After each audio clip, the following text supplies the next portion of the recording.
Sega.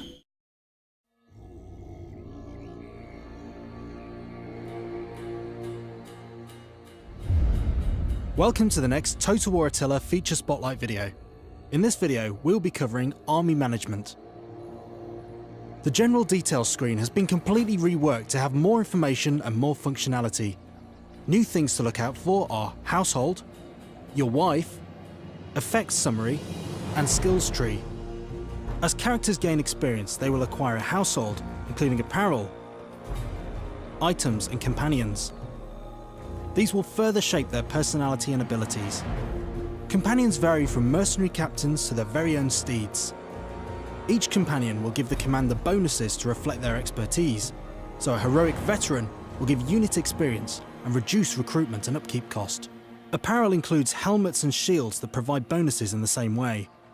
Items such as swords and bows apply bonuses to melee attack and missile damage respectively. All of these household items are interchangeable between characters, so equipping them to suit your army's composition is a great way of further tailoring their role. For example, if you have an army that needs to recruit melee infantry, changing all the household items to those that benefit recruitment experience will help your units start more battle-hardened and cost less to field. The last feature spotlight mentioned the family tree feature, which means every general has the option to take a wife. Having a wife will provide your general with an extra trait. However, this trait may be good or bad, depending on whom you marry your general to. The effects summary is now more detailed and filtered into tabs to make it easier to see what effects are applied where. These include faction, character, campaign map, and military force. Your generals also have skill trees, so you can see how they are progressing and what areas of expertise they are developing towards. Each skill can be upgraded to a tier 2 level, making that skill even more effective. The general starts with the top left skill, displaying some background information on the general.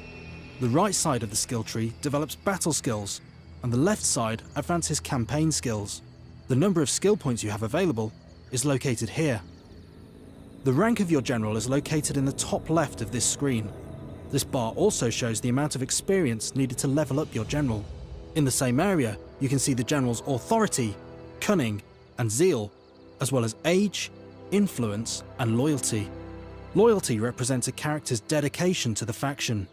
If loyalty reaches 0, the character will defect, thereby instigating a civil war. Secondly, the force details screen has had a massive overhaul as well. This tab now shows you information like upkeep cost and the amount of battles won. The effects summary is the same as that for generals. When leveling up the traditions tree, the effects will start to be listed into their related categories. The traditions tree varies from providing morale bonuses, campaign bonuses, and unit experience.